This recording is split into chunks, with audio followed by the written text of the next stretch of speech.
Hi friends, இன்றைக்கி வார லீவுன்னு சொல்லிட்டு விட்டாங்கங்க. ஆனால் வீட்டில் மட்டும் என்றைக்குமே லீவ் இல்லை. காலையில் எங்கள் வீட்டுக்காரங்க திருவண்ணாமலைக்கு ஒரு வேலையாக இருக்குன்ட்டு போயிட்டாங்க. அப்புறம் காலையில் என்ன பால்லாம் கறந்துட்டு காலையில் நேரமாக சாப்பாடு செஞ்சுட்டேன். பால் கறந்து ஊற்றிட்டு மாட்டை இழுத்து கட்டிட்டு போவோம். நானும் எங்கள் சின்ன பாப்பா வந்தோம். கொஞ்சம் தூரமாக தான் ஓட்டிகிட்டு போனோம். அங்கே போய் மாட்டை கட்டிட்டு வர்றதுக்குள்ளே எங்கள் நாயும் எங்கள் சின்ன பாப்பாவும் ஒரே அடிப்படி தான், கீழே விழுந்து பிறண்டுக்கிட்டு. அப்புறம் அங்கே மேயறதுக்கு இடம் இல்லை.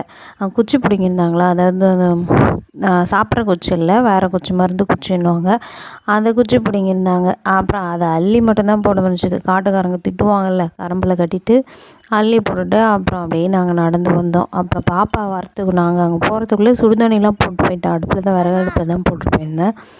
போட்டு அப்புறம் வரத்துக்குள்ளே சுடுதண்ணி சுட்டுருச்சு. அவள் 2 பேரும் கம்முன்னு வந்துட்டு அதுக்குள்ளே என் பெரிய பாப்பாவும் தம்பியும் குளிச்சுட்டு வந்துட்டாங்க. அப்புறம் சின்ன பாப்பா குளிக்க போயிட்டாங்க. அப்புறம் இவங்களுக்கு பெரிய பாப்பாவுக்கு தலை வாரி விட்டுட்டு இருந்தேன். அது என்னை விட ஹைட்டு. நான் எங்கடா மூட பள்ளமாக பார்த்து நிற்கிறேன்.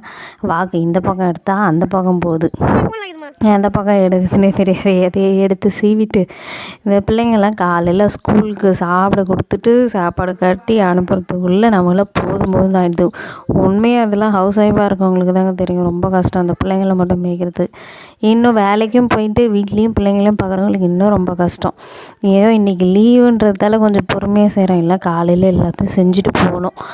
அப்புறம் இந்த சாப்பாடும் அங்கே காலையிலே கட்டி வச்சுட்டேன். லஞ்ச் பேகும் கட்டிட்டு அப்புறம் பெரியப்பாவுக்கு தலைவாரிட்டு அப்புறம் அவங்க போய் கிளம்ப ஆரம்பிச்சிட்டாங்க. அப்புறம் தம்பிக்கு கூப்பிட்டு தலைவாரி விட்டுட்டு அவனுக்கு இது அப்படியே அவன் பல்லு வேறு விந்து போச்சுங்களா, பொக்கப்பல்லை வச்சுட்டு காமிச்சிட்டு இருந்தான் காலையிலே.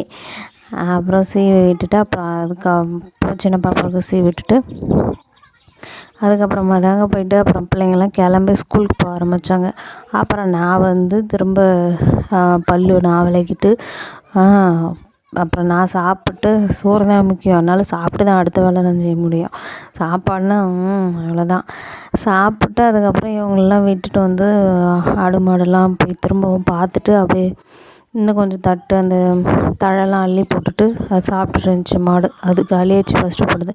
அப்புறம் திரும்ப கட்டிட்டு அங்கேயே மாற்றி கட்டிட்டு அப்புறம் வந்துட்டு அப்புறம் பட்டியெல்லாம் பெரிய அள்ளனேன்.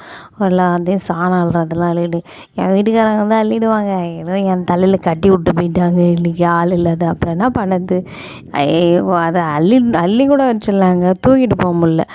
இந்த ஆடு மாடு வச்சுருவங்களுக்கு தெரியுமா, அந்த சாணம் அள்ளுற அன்னக்கூடையோவில் ஏதோ ஒரு தட்டோ அது மாதிரி அதில் ஏன் தான் ஒடுக்காகுதுன்னே தெரியல, சம்மந்தமே இல்லை, ஒடுக்காயிடுது. அப்புறம் துவைச்சி போட்டு துணியெலாம் எடுத்து மடித்து வச்சுட்டு பக்கத்து காட்டில் கிழங்கு பிடிங்கிட்டு இருந்தாங்க. அங்கேருந்து கொஞ்சம் தவையை உடச்சி போட்டு அப்புறம் மாடு கட்டுறதுக்கு ரெடி பண்ணிட்டு திரும்ப மேய்ச்சலுக்கு இருந்த மாட்டை பிடிச்சிட்டு வந்து கட்டிட்டு அப்புறம் சரி இட்லி கொஞ்சம் ஊற வைக்கலாம், மாவாட்டி போட்டுடலாம், லீவு தானே அப்படின்ட்டு உளுந்து பார்த்தா உளுந்து இல்லை. கடைக்கு போய் வாங்குறதுக்கு என்னால் முடியல, நானும் ஒரு சோம்பேறி தான், பிடிச்சி ரொம்ப தூரம் போகணும், அதனால் நான் போகலை. அதனால் உளுந்து மட்டும் முழு உளுந்தாக இருந்துச்சுங்களா வீட்டில். அப்புறம் அந்த எந்த இடத்துல போட்டு அரைச்சிட்டு அப்புறம் அதை புடச்சி அதை ரெடி பண்ணி ஊற வச்சேன். அப்புறம் ஊற வச்சு ஆட்டிட்டு அதுக்குள்ளே அப்புறம் அந்த துணி மடிக்கிறது சாயங்காலம் ஒரு மேய்ச்சலுக்கு போய்ட்டு மாடை கட்டணும். அப்புறம் இந்த ஆட்டு குட்டி இருக்குது, அது கொஞ்சம் பிள்ளைங்கிட்டு வந்து போட்டுட்டு அப்புறமா எங்கள் வீட்டுக்காரங்களுக்கு வந்துட்டாங்க.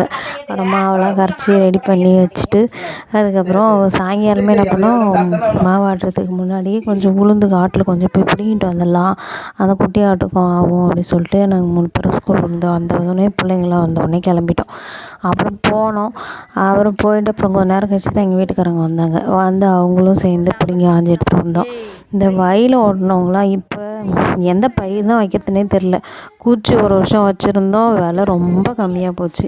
சரின்ட்டு அடுத்த வருஷம் சோளம் நட்டோம், இன்னும் இருக்க கம்மியாக போச்சு. 1200 250ன்னு விற்றுச்சு, 2250ன்னு, இப்போ வெறும் 1800 700 தான் போகுது. ஏன் தான் விவசாயிங்களுக்கு மட்டும் விலை கம்மியாகுதோ தெரில. ஆனால் நகை விலை மட்டும் ஏறிக்கிட்டே போகுது. எங்கள் வீடியோ பிடிச்சிருந்தா சப்ஸ்கிரைப் பண்ணுங்கள், லைக்